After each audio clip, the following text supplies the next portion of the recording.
Alright, howdy there. I am headed over to Home Depot to pick up some siding tape to repair a panel on our greenhouse that has been blown off and cracked to bits, just to keep it from pouring water in until we can get a new panel, which is going to take a while because it has to come from Tifton, Georgia, and they won't deliver it. So we have to find the time to go get it. So, probably going to be a while. So I'm going to try to tape up the cracks and see if it'll stop leaking. We'll see if it works. But I also got to pick up some flowers, some other stuff. But I've been thinking. I was watching there's this YouTube channel I love. I watch it all the time. Called their show is Financial Audit with Caleb Hammer. He has people come on who are just in horrible financial situations, and he helps them sort it out, figure out how to get out of their debt, get into a better situation, and savings plans, and how much they need to be putting away for retirement, stuff like that. And this person came on, and they have all this debt, and like tons of debt, and they have a good income, but they have just a ton of debt. It's unreal how much they had. Apologize, I got a little bit of a head cold. At least a little nasally. This person's just in horrible debt, horrendous. And every time he's like, "Well, why'd you go do this? Why'd you do that?" And they're like, "Oh, well, I was having a depressive episode, and I just needed to spend some money, and oh, I have PTSD, and I just needed something to cope." And it's like, "Well, why'd you go to college and take out like $100,000 in student loan debts, and you don't even have a degree?" And they're like, "Oh, well, my parents coerced me into go, and they forced me to go to college." And every time this person opens their mouth and he asks them, "Well, why'd you do this? Why'd you do that?" There's always, "Oh, well, because of this. Oh, well, because of that. Oh, well, because of this." There's a difference between doing something, whether it's the right thing or the wrong thing, and having to explain why you did it the way you did. But whenever your explanation to why you did something is just a way to try to take the blame away from yourself, that's a problem. And a lot of the people that come on this show, it's a common problem, is no matter what mistakes they've made, they will never take accountability for it.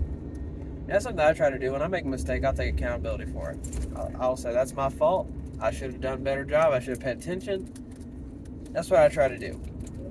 And, sometimes it is tempting to throw the blame on someone else.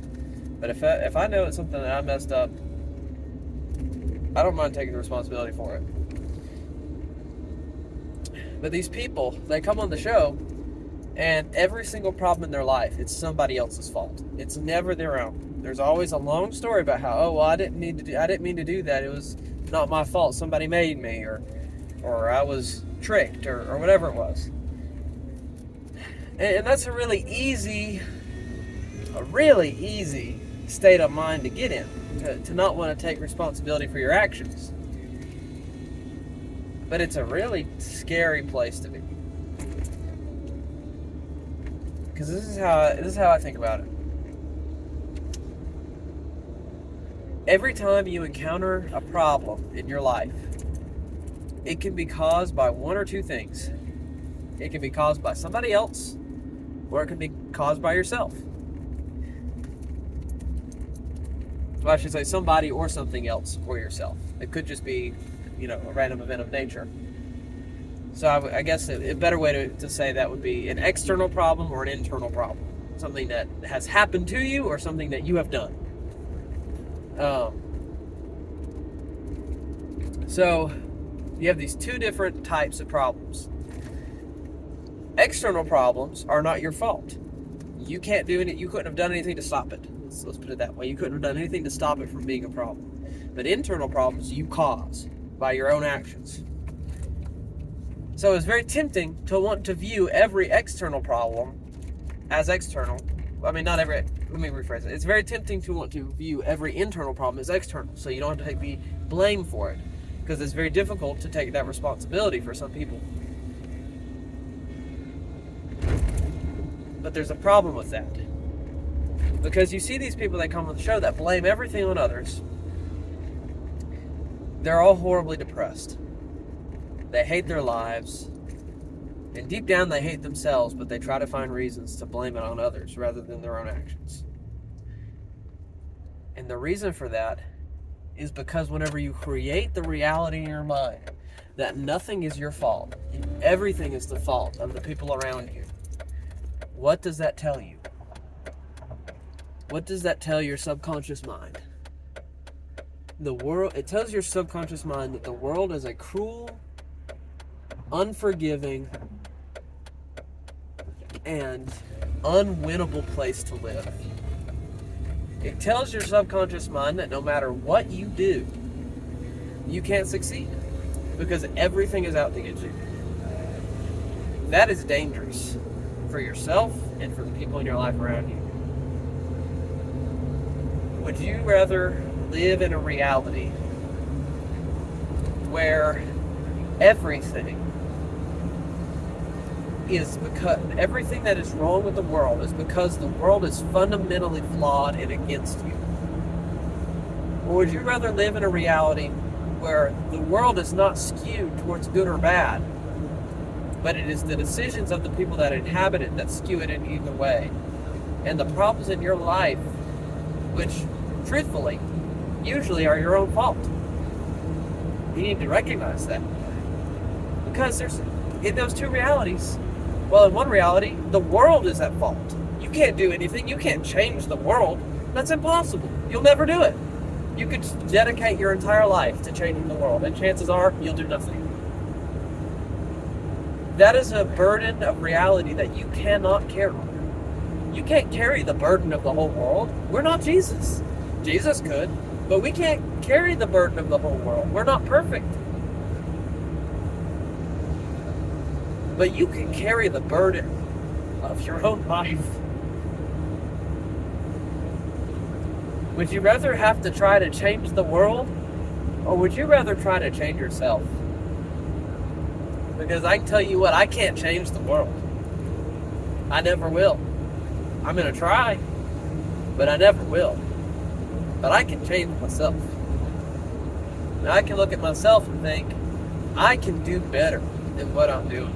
I know that I can, because the bar is on the floor. You know, if the life that I have lived, I've done some horrible things. And I have experienced horrible things that weren't my fault. But you know what? Even those things that happened to me that were bad, that were not my fault, really and truthfully, I have to take the responsibility that if I had been smarter about the situations I allowed myself to be in, a lot of those bad things wouldn't have happened to me in the first place. Even though you are not responsible for when people do bad things to you, you have to recognize that you can't put yourself in positions to be where bad things happen to you. And sometimes you do everything you can to get yourself out of positions where bad things happen. You don't hang around people that do bad things. You don't be around people that aren't good for you. And bad things still happen to you. They're still gonna. You can't fully get away from bad things ever happening to you. Eventually something bad will happen to you.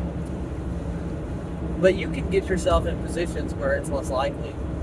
And whenever you put yourself into positions where you know that it's risky and something bad happens, you have to take responsibility for allowing yourself to be in a position where something bad happens. That's part of life.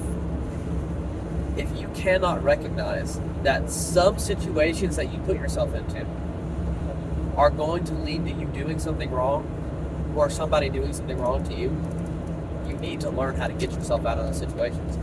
Because you have to take responsibility for putting yourself in that situation in the first place. That is so fundamentally important to, one, being a Christian, and two, just living a good life in general. Because if you can't take responsibility for your own actions, how are you going to be a Christian? If you can't take responsibility for your own actions and your choice to sin, how do you repent and ask for forgiveness? How can you ask for forgiveness of something if you won't even take responsibility for the fact that you did it? This one person, in the last episode I was watching, is a delusional man trying to look like a woman. And he said he went through a manic depressive episode, and he wanted to treat his wife, and so he bought her dream car. Then he bought himself his dream car, which was the most boring dream car you could ever have. It was a Subaru Crosstrek. Those cars are not cool. I used to do detailing cars on the side, and I detailed one of those once. They're really not fancy on the inside. They're nice, but they're not any fancier than like a Corolla. And they're nice cars, but why would they ever be anyone's dream car? They don't do anything that any other car doesn't do. It's not like it's anything special. They're just regular cars. It's not a sports car. It's not a cool truck. It's not a cool SUV. It's just like a hatchback sedan. It does the same thing that a Honda Civic hatchback or a Corolla hatchback does. They're not special. But anyway, so he basically spent like $80,000 in vehicles that he didn't even have money to put down payments on while he was in credit card debt and couldn't make minimum monthly payments on some of his cards. He says, oh, well, I was in a manic depressive state. Okay, dude. When I was a teenager and I went through a really depressive state, I understand that. It's very easy to want to spend money when you're depressed. And that's one way that I am enticed to cope with, when I'm going through hard times. I love to spend money.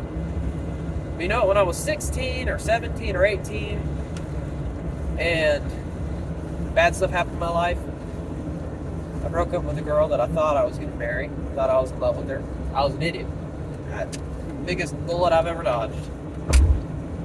I broke up with her. I was devastated. I felt like I'd made a mistake. I had about $2,000 in savings, which was just horrible. I should have had way more than that. But I had $2,000 in savings. I spent that entire $2,000 in a month on a bunch of junk. I bought a bunch of camping gear, which I still have a lot of that camping gear, and it's actually pretty good gear. But I don't use it all that often. I never have time to go camping as an adult. I used to go camping a lot in those days, but me and Dad used to go a lot. But as an adult, I don't have time to go camping. I work every single day, Monday through Sunday, or Sunday through Monday, rather. Like Sunday to Saturday. That's the right ones right there. Sunday to Saturday. I work every day. I do not have time to go camping. I wish I did, but at this point in my life, I just don't. Someday I will.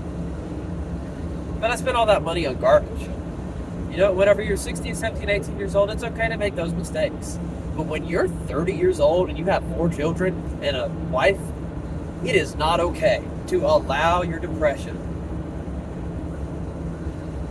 to be an excuse to go spend $80,000 that you don't have and you were already in debt before. That is the dumbest thing I've ever heard in my life. And saying, oh, well, I was a little sad. Get over yourself. You are a grown man. You're a grown man. Get over yourself. You have to be more responsible as an adult than to let your feelings control your actions and then pretend like it doesn't count because you were depressed. A feeling is a feeling, okay? You have to control your feelings. If I feel angry, I can't just go kill whoever made me feel angry. That's a sin. That's a crime. That's wrong. I cannot do that just because I feel angry. Okay, just because you feel depressed does not give you the right to go spend $80,000 that you don't have. When you have children that rely on you, your children, if you can't make those payments, you go bankrupt and you are broke, how are you going to feed your children? That is neglect. That's neglect. You cannot allow your feelings to control you. So the whole point of this video, I'm almost at my destination, so I need to wrap it up. But the whole point of this video is to say, stop making excuses for your bad behavior. If you continue to excuse your own misbehavior forever, you will never change and your life will never be better. 2, take responsibility for your actions when you do mess up. Because you can't change the world, but you can change your behavior. I don't care how long you behave the way that you do, you can change it. And the third thing is don't let your feelings control your actions. You are better than that. When you're a kid, you don't know how. But when you're an adult, you have to control all of your feelings the same way. A lot of times people think the only feeling they have to control is their anger. Okay? You have to control your happiness, your sadness, your anger, your grief, whatever you feel, you have to control that.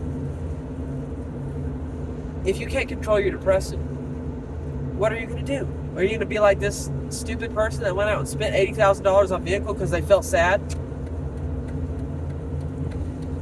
If you can't control your depression, if you can't control the way you act because you feel a certain way, how are you going to control your actions whenever you get angry and somebody smacks you upside the head? And you need to hold back because you don't want to get yourself in a bigger mess. Now, if you're just getting beat up, obviously defend yourself. But if somebody's just angry and just slaps you, don't escalate it. Okay? Control yourself. Control your feelings. If you can't control your feelings when you feel sad, imagine what's going to happen when you get really angry. If you're like me and you can't control your feelings when you're sad, you're not going to control your feelings when you're angry. If you can't control your happiness, well, that's another issue. You're not going to be able to have self-control. When you're happy, you want to do whatever makes you more happy. And if whatever makes you more happy is going out and drinking or buying a bunch of stuff, whatever it may be, you can't control yourself. You've got to learn. People have to learn to control their actions. I don't care what feeling you're feeling. You've got to learn to control your actions and take responsibility whenever you screw up. That's the whole idea of this video. I just needed to ramble. So, people, stop blaming everyone else for your problems and control your feelings and control your actions. That's all. Thanks for watching.